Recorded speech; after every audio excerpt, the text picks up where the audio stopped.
ভর্তি থেকে ট্রিটমেন্টের কথা বলেছিলেন। ভর্তি থেকে ট্রিটমেন্টের কথা বলছে, তো আমি মোটামুটি 8-10 দিনের মধ্যেই আমি সুস্থ হয়েছি।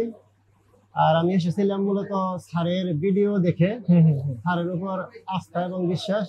আসলে প্রকৃত ভাবে ভালো করার মালিক মহান আল্লাহ তাআলা, স্যার মাত্র উছিলা। তো আমি আজকে চলে যাব, সেই সময়তে আপনাদের সাথে একটু কথা বলতে এসেছি। আসসালামু আলাইকুম দর্শক, কেমন আছেন আপনারা সবাই? আশা করি সবাই ভালো আছেন এবং সুস্থ আছেন। আজকে আপনাদের কাছে নিয়ে এসেছি আমাদের একজন প্রবাসী ভাইকে, যিনি দীর্ঘদিন যাবৎ অসুস্থ ছিলেন, বাট হঠাৎ করে উনি খোঁজ পেয়েছেন আমাদের এই ডিপিআরসি হসপিটালে বিনা অপারেশনে রোগীরা সুস্থ হয়ে যাচ্ছে, এবং তারই প্রেক্ষিতে উনি আমাদের কাছে সরাসরি চলে আসেন এবং আমাদের ডক্টর শফিউল্লাহ প্রধান স্যারের সাথে এসে সরাসরি দেখা করেন, এবং আলহামদুলিল্লাহ আজকে উনি সুস্থ হয়ে চলে যাচ্ছেন। ওনার এই পুরো বিষয়টা আজকে আমরা একটু ওনার কাছ থেকে, ওনার মুখ থেকে আমরা শুনবো। তার আগে ওনার সাথে একটু পরিচিত হয়ে নিই। আসসালামু আলাইকুম। ওয়ালাইকুম আসসালাম। স্যার কেমন আছেন আজকে? স্যার আলহামদুলিল্লাহ আগের থেকে অনেক ভালো। আচ্ছা, আপনার নাম আর পরিচয়টা যদি একটু বলেন। আমি মোহাম্মদ নজরুল ইসলাম, আমি থাকি দেশের বাইরে সৌদি আরবে। সৌদি আরব কোথায়? সৌদি আরব জেদ্দায়। জেদ্দাতে কত বছর হবে ওখানে আছেন? বাইরে আছে প্রায় 20 বছর যাবত।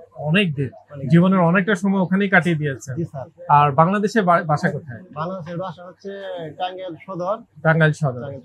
আচ্ছা, কি সমস্যা নিয়ে এসেছিলেন মূলত আমাদের কাছে? স্যার আমি এসেছিলাম মূলত আমার কোমরের ব্যথা ছিল এবং ঘাড়ে ব্যথা করতো আর হাঁটুতে ব্যথা ছিল।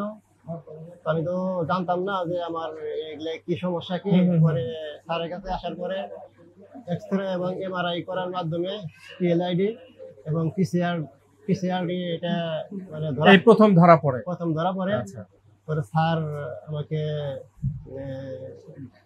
15 দিনের ভর্তি থেকে ট্রিটমেন্টের কথা বলেছিলেন। ভর্তি থেকে ট্রিটমেন্টের কথা বলছে, তো আমি মোটামুটি 8-10 দিনের মধ্যেই আমি সুস্থ হয়েছি।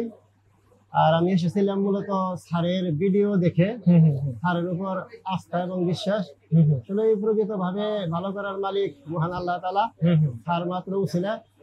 তো আমি আজকে চলে যাব, সেই সময়তে আপনাদের সাথে একটু কথা বলতে এসেছি। আচ্ছা, এই যে সমস্যাটা, এটা কত বছর থেকে হবে আপনার? এটা আমার ম্যাক্সিমাম 7-8 বছর হবে। 7-8 বছর। তার মানে এই 7-8 বছর পরে বলতে পারলেন যে না, আমি আজকে সুস্থ আছি, ভালো আছি। আমি আগের থেকে আলহামদুলিল্লাহ, মানে আমি আমার ছাত্র জীবনে, স্টাডি জীবনে যেমন ছিলাম, আমার সেরকম মানে আমাকে সেরকম লাগছে আর কি, আমাকে সেরকম অনুভূত। আলহামদুলিল্লাহ। প্রবাসে নিশ্চয়ই আবার ফেরত যাবেন? ইনশাআল্লাহ চলে যাব।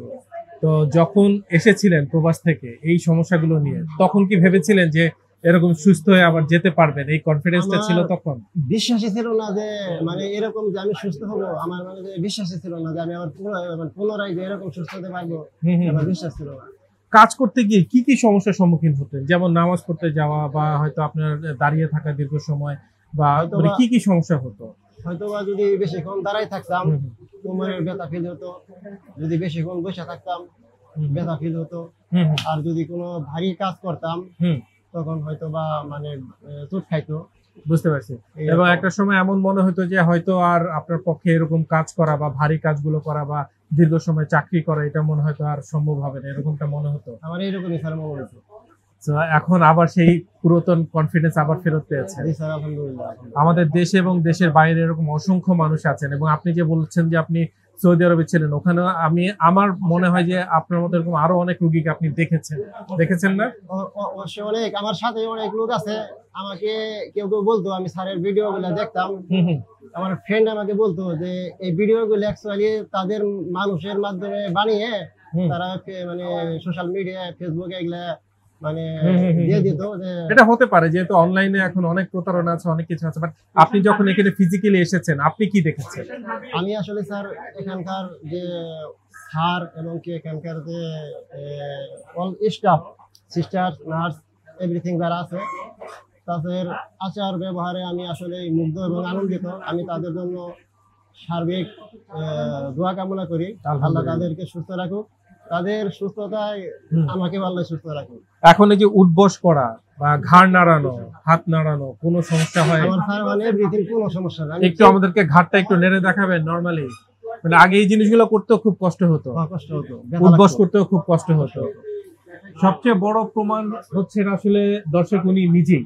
আসলে আমরা দূর থেকে অনেকেই অনেক কথা বলি, আসলে আমরা যতক্ষণ পর্যন্ত নিজের চোখে না দেখে আমরা তো আসলে বিশ্বাস করতে পারছি না।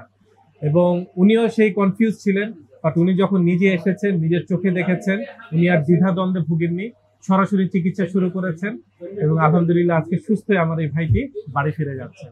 দোয়া করবেন আমার এই ভাইটির জন্য, যাতে উনি শেষ দিন পর্যন্ত এমনটাই সুস্থ এবং ভালো থাকেন, কনফিডেন্ট থাকেন। আর আপনারা যারা এখন অসুস্থ হয়ে আছে, প্লিজ দেরি করবেন না। ডিসক্রিপশনে দেওয়া আমাদের যে নাম্বারটি আছে, এই একটি ফোন কল আপনার জীবনটি চেঞ্জ করে দিতে পারে। ভালো থাকবেন, সুস্থ থাকবেন। আসসালামু আলাইকুম। ডিপিআরস লিমিটেড, আস্থা, বিশ্বাস ও নির্ভরতায় অবিচল।